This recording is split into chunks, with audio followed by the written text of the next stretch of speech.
এটি অন্ধকাৰ ৰাতি যেন এটি ভয়াৱহ কাহিনী আৰম্ভ হ'বলৈ গৈ আছে।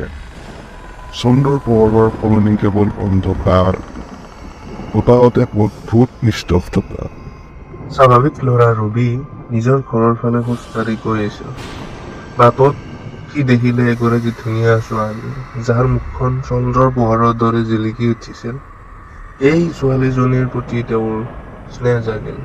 কিন্তু তাৰ পিছতে হঠাৎ আন্ধাৰ হৈ পৰিল আৰু ছোৱালীজনী নোহোৱা হৈ গ'ল।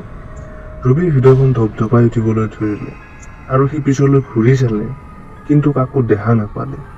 তাৰ পিছত গভীৰ নিস্তব্ধতা, যেন কিবা বেয়া হ'বলৈ গৈ আছে।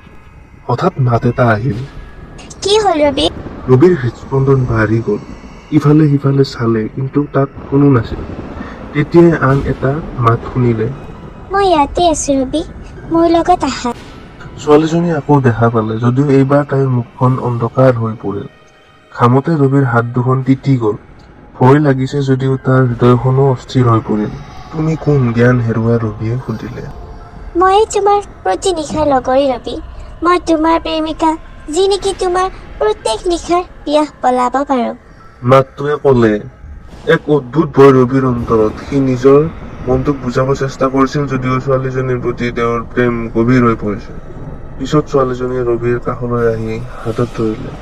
তাই ৰবিৰ কাণৰ কাষত ক'লে, ৰবি, মোক বিশ্বাস কৰিব পাৰিবানে?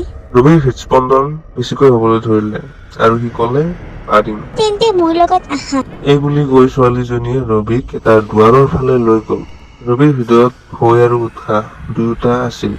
সি ভিতৰলৈ যোৱাৰ সিদ্ধান্ত ল'লে, কিন্তু তাৰ মনত এটা প্ৰশ্ন আছিল। সেই অন্ধকাৰ ৰাতিটোত সি তাৰ মনৰ প্ৰাপ্তি পাব নে হেৰুৱাব?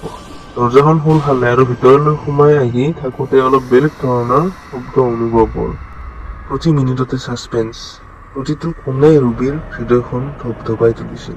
দুৱাৰখন খুলি ৰবিয়ে সঠিক সিদ্ধান্ত লৈছিল নেকি? সি তাৰ প্ৰেমক সন্মুখলৈ আনিছিল নে আন্ধাৰত নিজকে হেৰুৱাইছিল? এইটো এনেকুৱা এটা কাহিনী য'ত প্ৰতি মুহূৰ্ততে এটা নতুন গোপন কথা প্ৰকাশ পায়, প্ৰতিটো খোজতে এটা নতুন পথ দেখুৱায়।